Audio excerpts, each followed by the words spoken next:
Hello and welcome for another series of videos for StarCityGames.com. I'm Drew Levin, and this week I will be playing the 75 card deck that I would be playing in the StarCityGames.com Invitational Legacy portion were I to be attending this weekend, which unfortunately, due to some family commitments, I'm not. It is roughly what I got to last set of videos against Jarvis when I was playing against Miracles. We've touched it up a bit, brought it more in line with the ability to beat creature decks, for instance, a Sulfur Elemental that I appropriated from Jadine Klomprin's second place list, trimmed down on Submerges because green creature decks are not so popular as to warrant 3 of them, adding a Vendilion Click to get more pressure against combo, and then the Rough Tumble and the Grim Lavamancer, a 1-1 split instead of 2 Rough Tumbles because I think Grim Lavamancer is excellent. And then more or less the same, 3 Force of Wills, because I've never loved Force of Will and Rug Delver since it's a deck that... This question. Anyway, it's a deck that always wants to 1-for-1 its opponent down to like 3 cards where they have 3 lands and you have 2 lands and a creature. So Force of Will just puts you behind the 8 ball to have another land fewer than your opponent, which isn't always great. It's a tough balancing act to maintain. And casting 2 Force of Wills in a game is often just ruinous. Like, it puts you all in on a single creature. So that's the deck. Chain Lightning over Fork Bolt because I like going upstairs a little more. And we're going to keep this hand. It has Delver and Daze and some lands, so pretty easy keep. I had planned to do the same thing with Shardless Bug that I did with Miracles, but unfortunately various conflicts arose up to and including my health. I'm still sort of recovering from a combination cold fever. If you're wondering why I sound kind of gravelly, that's it. Anyway, our opponent almost certainly playing a combo deck. Duress over Thoughtseize indicates Storm. My rationale here, most like discard oriented decks play Thoughtseize, Him, and possibly Cabal Therapy.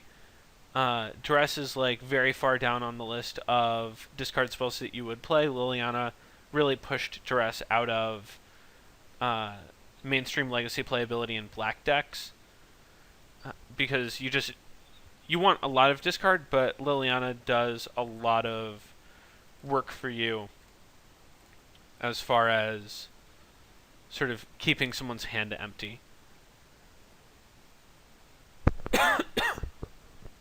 So,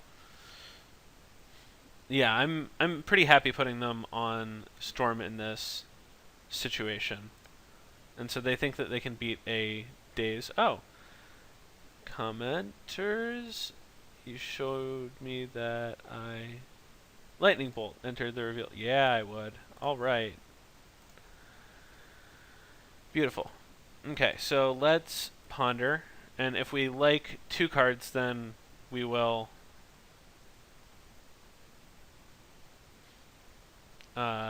play the Volcanic Island, otherwise we'll play the Mysterian Forest. And if they have Daze, then it's unlikely that they're a combo deck at all. In which case, you know, whatever. So, we have the ability to probe into Delver and then shuffle to play Delver so that we don't immediately reveal Nimble Mongoose. Nimble Mongoose is not going to be great in this game. I'm actually fine probing them so that we can see what's going on and shuffling before we do.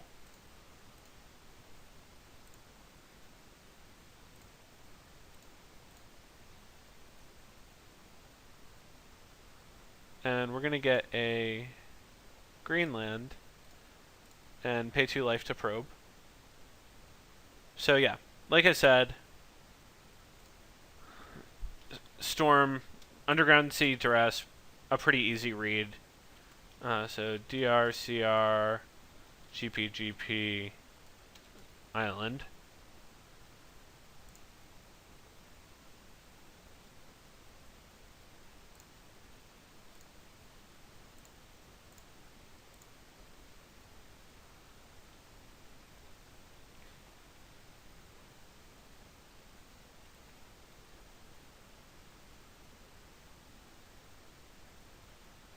I'm fine letting this brainstorm resolve. We don't really have that much of a choice, and our hand is pretty poorly set up.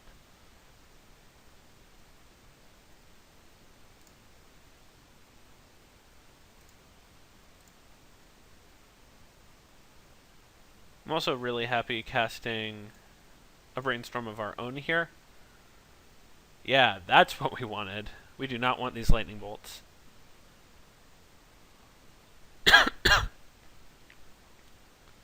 So, bolts go on top.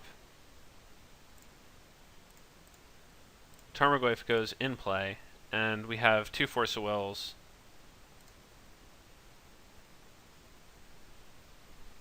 As backup, and our opponent hasn't hit a ton of resistance. So they have Dark Writ, Cabal Writ, Probe, and 1 mystery card, and combined with a 2nd mystery card on top of their deck. We already know like 1 mystery card since we probed them because they played an Underground Sea. So I think that they're going to fire off multiple probes next turn. And we can't lethal them even with 2 bolts this turn, so there wasn't really a trade-off to putting bolt back versus putting a blue card back.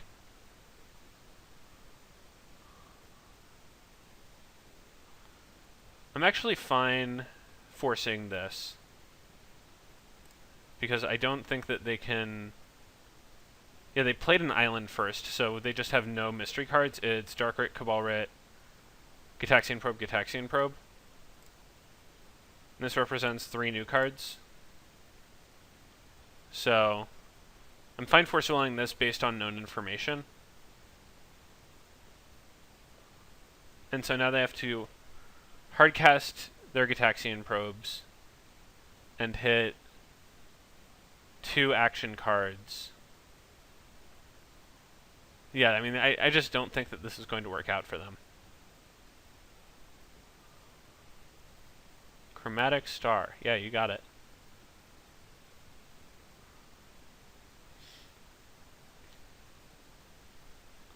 This is an odd sort of storm deck.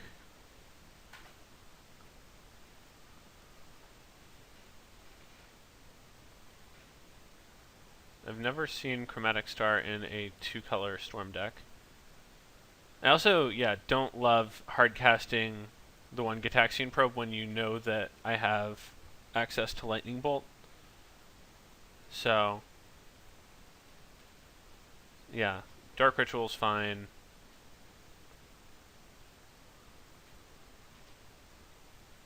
I'm fine forcing this because I don't think that there's a 2-card combination that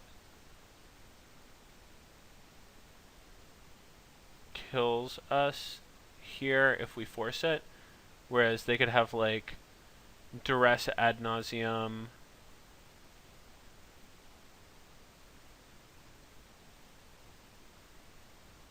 Duress Tendrils might do it. Yeah, Duress Tendrils would do it. Ritual Tendrils would do it on the other end.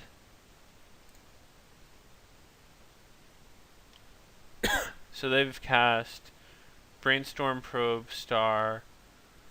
Yeah.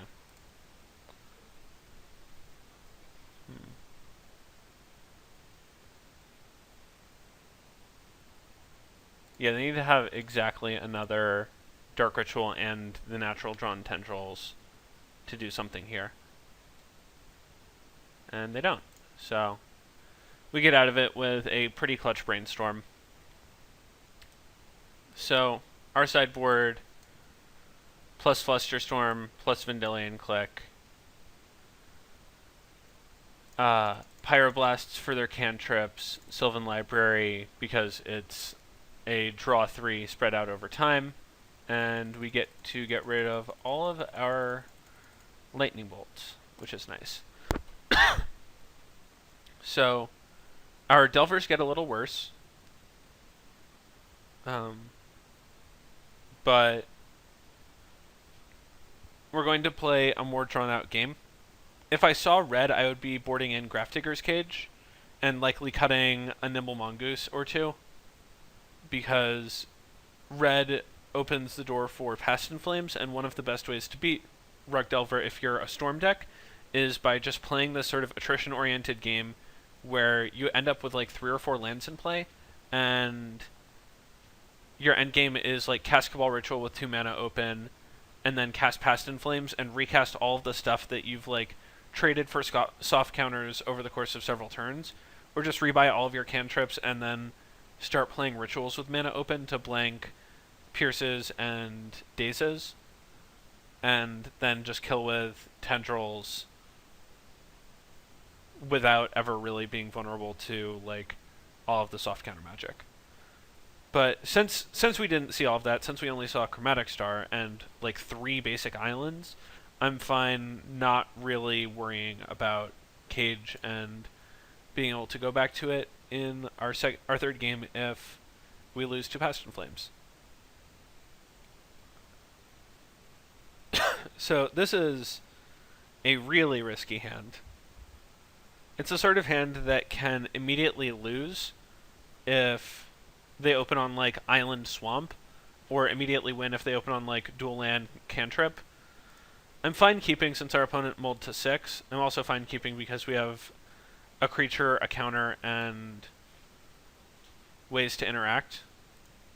But yeah, this is like not an ideal start. We would like to be able to wasteland them on turn 1 on the draw. So we're going to end up cracking a fetch land, and yeah, definitely still cracking a fetch land because we have access to another. And because we want to get cards in our graveyard as fast as possible for Nimble Mongoose. So the more lands we can bin, the better. But yeah, this is not ideal. This island opener here.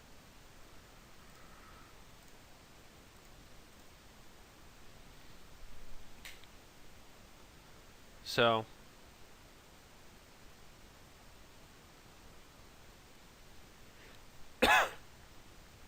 our opponent brainstorms on our turn, which is a little odd, since if they hit a fetch land, then they could have played that instead of having an island in play. And presumably that would be desirable.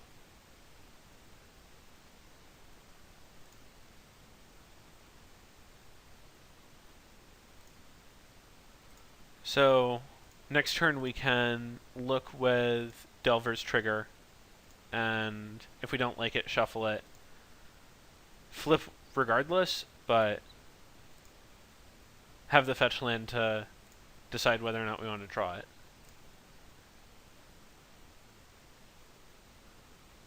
We would not like to reveal Tarmogoyf. We would also not like to draw Tarmogoyf.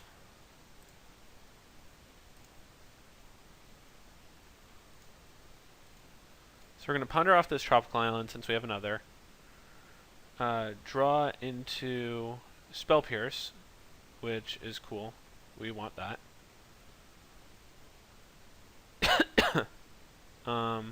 Put Force Will on the bottom. Draw Spell Pierce, and wasteland them.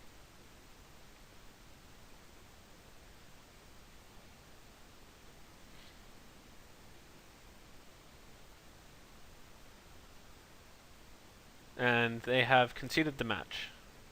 So our game plan, had they not conceded the match, was to untap with some lands up, draw a Sylvan Library, play it with Spell Pierce and Flusterstorm available, and then pay some life to draw Force of Will and whatever is beneath it, assuming that they weren't bad cards, and try and control our opponent's black sources with Wasteland for the rest of the game. So that is how it plays out. I think that Rug Delver is pretty favored against Storm, so if you're expecting a lot of that, then this is an excellent choice for the Invitational, and I'll be back in just a bit.